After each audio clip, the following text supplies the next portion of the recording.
Hi guys, இது போன விலாகோட continue vlog தான் இது. ஆக்சுவலாக சித்தப்பா கற்பூரம் காட்டுறதை நான் சொல்லியிருந்திருப்பேன். வருஷம் எப்போயுமே நான் வந்து கற்பூரமே காட்ட மாட்டேன். இந்த வருஷம் ஏதோ எங்கள் தாத்தா ஆசையே என்னமோ தெரியல, நான் இந்த வருஷம் என்னையா அறியாமையே எங்கள் ஆயா போன்னு சொல்லவும் நானுமே போய்ட்டு கற்பூரத்தை காட்ட ஆரம்பிச்சிட்டேன். இது எங்கள் சித்தி நெக்ஸ்ட்டு காமிச்சாங்க.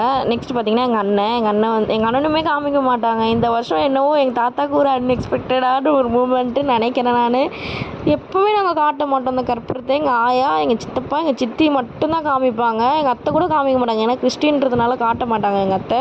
நானுமே இத்தனை வருஷம் வந்து கற்பூரத்தை தூக்கி காட்டாதையே தான் இருந்தேன், உண்மையாகவே இருந்தேன். ஆனால் இந்த வருஷம் எங்கள் அண்ணனும் நானும் 2 பேருமே கற்பூரத்தை காமிச்சிட்டோம். அப்புறம் நெக்ஸ்ட் எங்கள் பாட்டி காமிச்சாங்க. அப்புறம் எங்கள் அத்தை பசங்க எல்லாரையும் காட்ட சொன்னாங்க, காட்டலை. அவங்களாம் சின்ன பசங்கன்றதுனால பயந்தாங்க கற்பூரத்தை தூக்கி காட்டுறதுக்கு.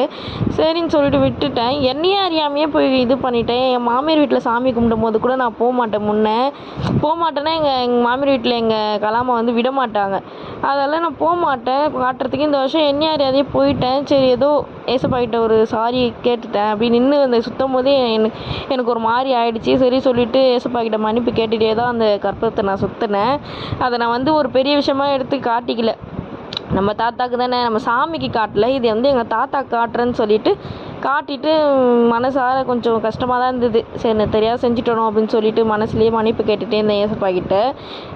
இது என்னமோ எங்கள் தாத்தாவோட ஆசை, அது நிறைவேறிச்சு. அப்புறம் தம்பி வந்து உள்ளே அழுதுகிட்டே இருந்தான். அம்மா எல்லாம் வந்து இன்னும் வரல. அம்மா வர்றதுக்கோசம் வெயிட்டிங்கில் இருந்தோம் நாங்கள் வெளியே.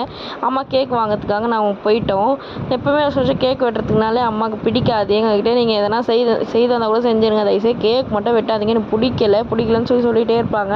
என்னோடய ஆசைக்காக வெட்டுமா அப்படின்னு சொல்லிட்டு எங்கள் அம்மாக்கே தெரியாத நான் எங்கள் சித்தப்பா வண்டியை வாங்கிட்டு நானும் எங்கள் அக்காவும் கேக் வாங்கிறதுக்காக கேக் ஷாப்புக்கு போயிட்டு கேக்லாம் வாங்கிட்டு வீட்டுக்கு வந்து பார்த்தா அம்மா கடைக்கு போயிருக்காங்க. அண்ணன் சாரி வாங்கி கொடுக்கறதுக்காக கூட்டிகிட்டு போயிருந்தான். ஸோ வந்து கேக் வேணும்னா நெக்ஸ்ட் மினி விலாகை பார்க்கலாம். ஓகே, இந்த விலாக் இதோட முடிச்சுக்கிறேன். பாய்.